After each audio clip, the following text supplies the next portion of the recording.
Fair? I'll tell you what's not fair. Spending a lifetime on a dime store shelf watching every other toy be sold. Shelfwarmers are the toys that no one wants. The ones that clog up shelves for months or even years after their release. But the reasons why aren't always clear. So join me as we examine the factors that resign a toy to this dreary fate in this episode of Shelfwarmer Shame. Last time, we looked at 2 instances of an entire toy line being cut short due to poor sales. Today, it's pretty much the opposite, as we examine 2 sublines that are very popular and successful, but seem to have just 1 or 2 characters in a wave that get left behind. The Marvel Legends Spider-Man Retro Card subline, and the Star Wars Black Series Archive subline, both produced by Hasbro and both originally retailing for about $45. So what makes these particular figures lag behind their contemporaries? Let's find out, starting with 2 retro card figures from Spider-Man No Way Home. We'll open with Sandman, whose issues are the most self-evident. To start on a positive note though, the sculpting on this figure is great. The head is a near perfect representation of Thomas Hayden Church, and even though there's not much paint, those hints of shading work wonders to bring it to life. The articulation is similarly very good, though not perfect. For the most part, all of these figures use the standard articulation for modern Marvel Legends, which includes double knees and elbows, bicep and thigh swivels, and ball-jointed abdomens. With this layout, Sandman can hit some fairly dynamic poses, but to help maintain the illusion of a singular sandy surface, the designers elected to forego a waist joint, making some stances look a little stiff. And sadly, this is only made more evident by the weak accessories. In addition to a couple of ordinary interchangeable hands, Sandman's main gimmick involves these tubes which slip over the forearms, followed by a pair of giant hands. In theory, this is a cool idea, and the sculpting honestly does a good job of making it look like one continuous piece, but the whole thing is let down by the posing. Why are they both just generic grabby hands? At least one of them should be a fist, and ideally there should be an option for some kind of weapon like a mace or something. I am tired of these jokes about my giant hand. The main problem with the figure is unfortunately a less avoidable one. That being, this look just isn't what most people want from Sandman. The character's iconography is tied to his stripy green shirt, which is entirely absent here. I understand that it needed to be this way because of restrictions during filming, and it's a decent workaround in the movie itself, but it just doesn't translate very well here. The texturing in the sculpt is well done, but the minimal paint applications leave him looking less like Sandman and more like a chicken nugget or a very unfortunate burn victim. Overall, Sandman's issues are mostly about presentation, mainly in the paint and accessories, and it's for these reasons that he's still easy to find on shelves more than a year after release, though he never actually seems to go on full clearance for whatever reason. That's not the case for MJ, who can now be found for as little as $6.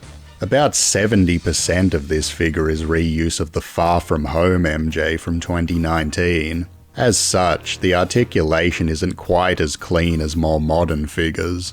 The legs have some very noticeable pins, and the neck has only a single ball joint.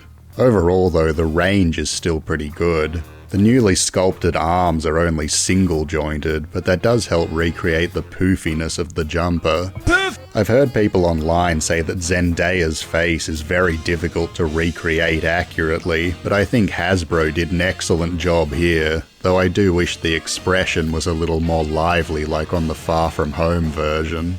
Overall, this is a pretty good representation of MJ from No Way Home, and that's kind of the problem. No matter how good the execution is, some things just don't make very exciting toys. When compared to 3 Spider-Man and even Daredevil, MJ comes across as pretty dull regardless of her important role in the movie. Sadly, the accessories aren't enough to save her either. Alongside a pair of alternate hands, MJ's main accessory is Doctor Strange's magic box. Oh sorry, I mean the Machina de Cadavus. It kind of suffers from the same problem. It's important to the plot of the movie, but its design isn't super interesting. I mean, it sure is a box. It's about the most generic MacGuffin you can possibly have. Give me that cube, boy! In short, MJ is a very well executed figure, but her status as an ordinary teenage girl simply made her less enticing than her superhuman counterparts. With No Way Home covered, let's jump across the Spider-Verse to Across the Spider-Verse, Part 1. The main straggler in this wave is Spider-Woman Jessica Drew, who I found at JB Hi-Fi for an incredible $2.50. At that price I couldn't pass her up, but what about her warranted this enormous reduction? Well, it certainly wasn't the incredible sculpt, which does an excellent job at capturing the film's distinct style. Each of the figures in this wave is an entirely new sculpt, reflecting their unique animated proportions. It's a huge improvement from the original figures from Into the Spider-Verse, where Hasbro elected to shove these exaggerated cartoony heads onto pre-existing bodies that don't match at all. This heavy stylization can be a double-edged sword, however.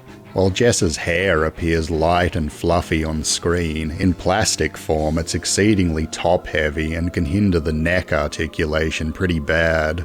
The same goes for her bodacious booty, which is sculpted very accurately to the film, but completely stops any backwards thigh movement, though the impressive range on the knees just about makes up for it, and it's nowhere near as bad as Miguel's.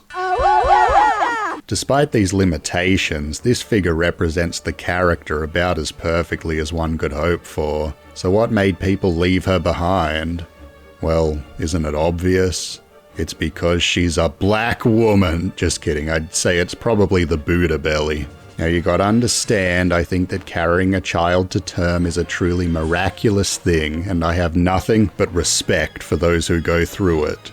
But it just doesn't make for very good subject matter for toys. Trust me, they've tried before. I'll be trying to get some cool action pose happening, but I can't stop thinking about the little tacker sloshing around in there. On a more serious note, Jess really just didn't have a particularly memorable role in the movie. Gwen talks about how cool she is, but we very rarely get to see her in action, and when we do, it's mostly tied to her motorbike, which is not included here. Likewise, she's alright in terms of design, but she doesn't have any cool animation quirks like Hobie or Spot to make her stand out. In short, Jess Drew simply happened to be the least interesting out of the many superpowered characters in this wave, but I think she could have had more of a chance if she was given a deluxe release alongside her signature vehicle, and I would have given my copy more of a chance if she didn't come packed with 2 right hands. God damn it, Hasbro! With that, we'll move on to the only character where this whole retro packaging thing actually makes any sense. Hammerhead, based on the 90s animated series, with packaging inspired by the original Toy Biz line. And the look of this toy is pretty faithful to that animated design. The head sculpt goes for a slightly more realistic look, but the paint retains those simple cartoon details, and the pinstriping on the suit is very well done. You couldn't get a more archetypal 1960s gangster if you tried. The look isn't entirely perfect though. Most of the body is reused from Happy Hogan, but with a new overlay that makes his belly stick out weirdly.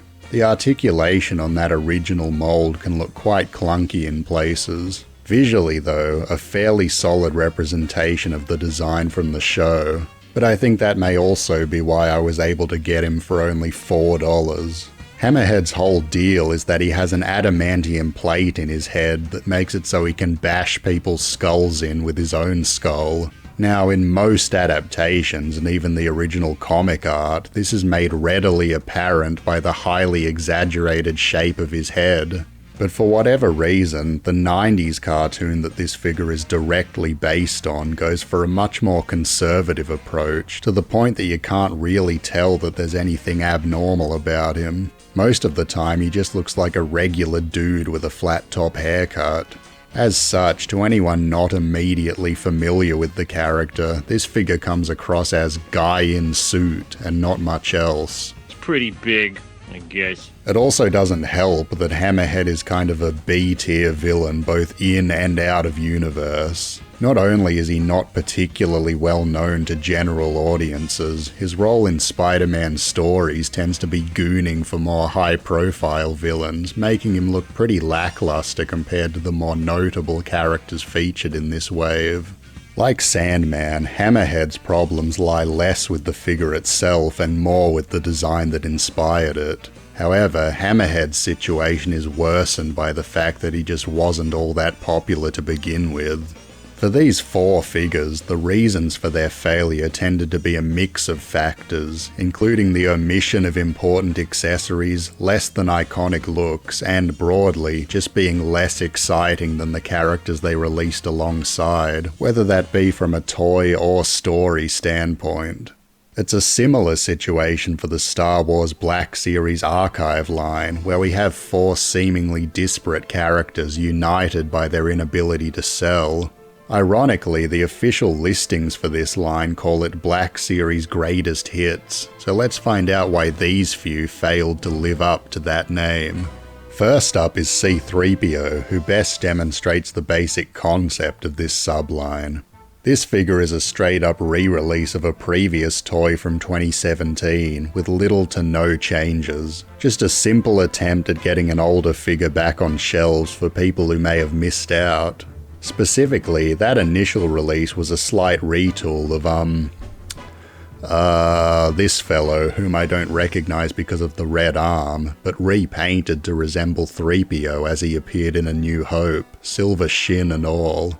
The sculpt and paint do a good job of portraying that look. The gold may seem a little dull at first glance, but 3PO was never super shiny in that original movie until the very end, so I think this works pretty well. Between this and the Force Awakens version, the only new piece is the abdomen, whose wires are slightly straighter. However, as an unaltered reissue, this archive figure also retains the problems from that original mold. C-3PO isn't exactly known for his mobility, but zero movement to the elbows is a bit disappointing, as most others at this scale can at least do that. This would be rectified with later toys which used the new arms introduced with 4LOM, but this version retains its original unmovable ones. Another difference is that this figure is significantly shorter than later versions. This may have been deliberate to make him better match the pathetically puny Black Series R2-D2, but it makes him look quite undersized compared to other humanoid characters.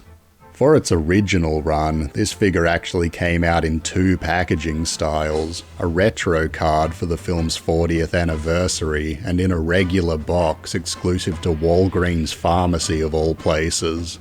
Both of these releases were very difficult to find at the time, so you'd think people would be jumping at the chance to finally get this figure at regular retail. So why was that not the case? Well, I think it mainly comes down to the fact that there's just been a lot of other C-3POs between these releases.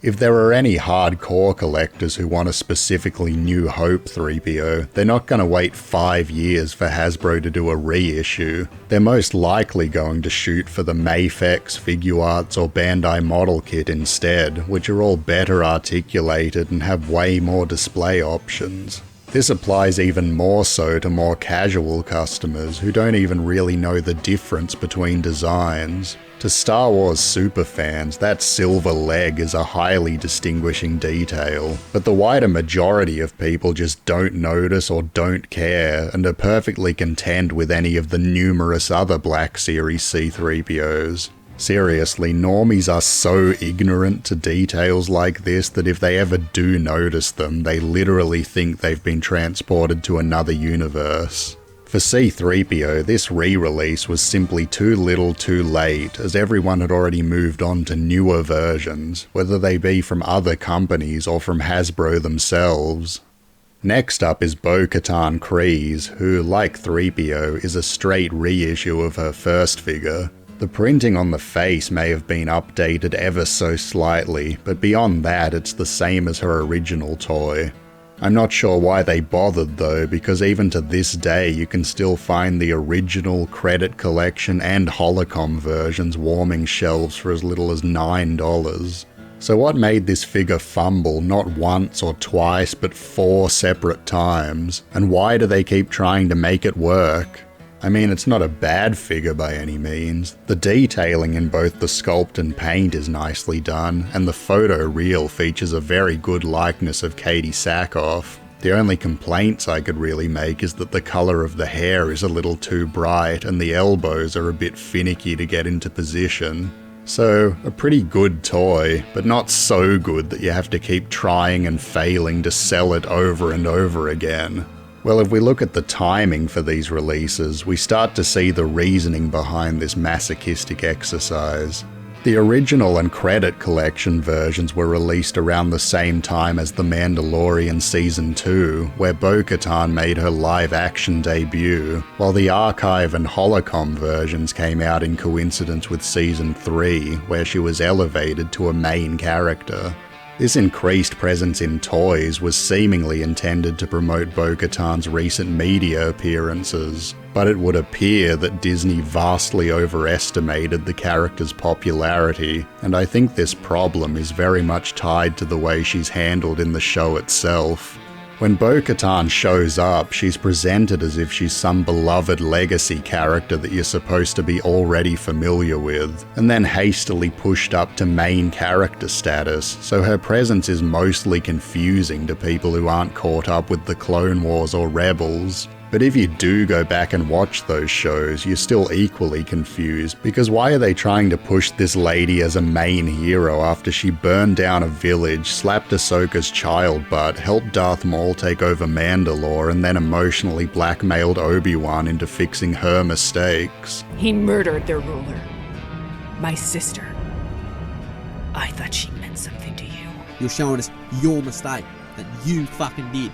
This is all your fault, cunt. The impetus behind Archive Bo-Katan was the hope that audiences would love the character so much they might finally want to buy a toy of her. But her presentation in the show itself was confusing at best and frustrating at worst, leaving this figure to rot on shelves with all her other ones. Alongside these straight reissues, the Archive line occasionally takes the time to update older figures to fit better with modern standards. Among these improved variants is Obi-Wan Kenobi from Revenge of the Sith, but these updates weren't enough to stop this version from going on clearance for $12. Let's find out why. The original mold that this figure uses was initially released all the way back in 2013 in only the second wave of the Black Series. As such, the design is pretty janky by today's standards. Bending the double knees creates this gigantic ugly gap, but at least he can hit the serving cunt pose. The lightsaber hilt is nicely sculpted and painted, and I like that it can be pegged onto the belt, but the blade is this extremely pale, almost completely transparent aquamarine colour, and the texture on the tunic is a bit weird. It looks less like fabric and more like a wet paper towel or something. Overall, probably a decent figure 12 years ago, but pretty rough looking by modern standards. The one key difference between the archive release and the original is the head. The new version uses photoreal face printing, a significant improvement over the paint on the old one. The colour of the hair has also been changed to a cherry blonde that better matches Ewan McGregor's actual hair. Overall, the new paint is decent and it does a good job of bringing out the quality of the original sculpt. Unfortunately, it's not enough to cover up the main problem with this head. It's just proportionally too small for this body. It's not too noticeable in action poses, but straight on it looks as though Obi-Wan got his head trapped in the trash compactor. With an undersized head sculpt and outdated articulation, it's already understandable why someone might pass this figure up, but there are even more factors working against it. Before the archive version came out, there had already been 2 new Obi-Wans featuring a Revenge of the Sith head sculpt, based on the 2D and 3D Clone Wars cartoons respectively, even though the 2D one should have the Attack of the Clones head. While the photo reel on the archive version does make it better than the original, it can't stack up against a new, better proportioned head built from the ground up. Another problem is Anakin. A year earlier, the original Revenge of the Sith Anakin was given an archive release as well, and it was almost immediately gobbled up by scalpers, making for some outrageous aftermarket prices. The most iconic scenes featuring this Obi-Wan have his apprentice alongside him, but with Anakin impossible to get at a decent price, there was less incentive to buy Obi-Wan. On a similar note, both of these figures were almost 10 years old when they were re-released, and there was a general sense that they were due for new toys anyway. Well, here we are in 2025, and what do you know? We'll finish with the villain of the entire saga, Emperor Palpatine, with his archive figure based on Return of the Jedi. Like Obi-Wan, the original version of this figure comes from very early in the line, and the archive release is largely the same except for the addition of photo reel. He also uses the same old articulation scheme with the addition of double elbows, but since the whole thing is covered by the robe, it doesn't really matter how messy the joints are. The robe looks pretty good overall, but it's hard to get the hood to sit naturally, and it ends up covering the eyes most of the time. In terms of engineering, Palpatine features many of the same problems as Obi-Wan, but since the whole body is hidden under the soft goods, and the character wasn't all that athletic to begin with, it's much less noticeable, and I think that's part of the reason the archive version didn't sell. The original figure didn't really need to be updated that badly. Maybe the articulation didn't look the best, but it was all hidden beneath the cloak. And the face lacked photo reel, but the Emperor's face is kind of inhuman by design, so the lack of realism was less evident. Furthermore, if somebody absolutely needed a Palpatine with photo reel, then they probably would have already gotten the 2019 Amazon exclusive version, which features 2 photo reel heads, a throne, and Force lightning hands, making the archive figure doubly redundant. But if that wasn't enough, at the same time the archive version came out, there was also an identical version released on a 40th anniversary retro card. Which one would you go with? The basic bitch archive version, or the Chad nostalgic retro card version? Well, the answer is apparently neither, because that one was also a massive shelf-warmer. As a concept, the Black Series archive line is a good idea which sells well the vast majority of the time, but these particular characters had several factors working against them, such as outdated designs, an abundance of newer options, tonally confusing source material, and hard-to-find companion characters. For both of these sublines, each figure had their own unique appeal, but also their own issues that stopped them from reaching their full potential. But despite these differences, they all shared the exact same fate of Shelfwarmer shame.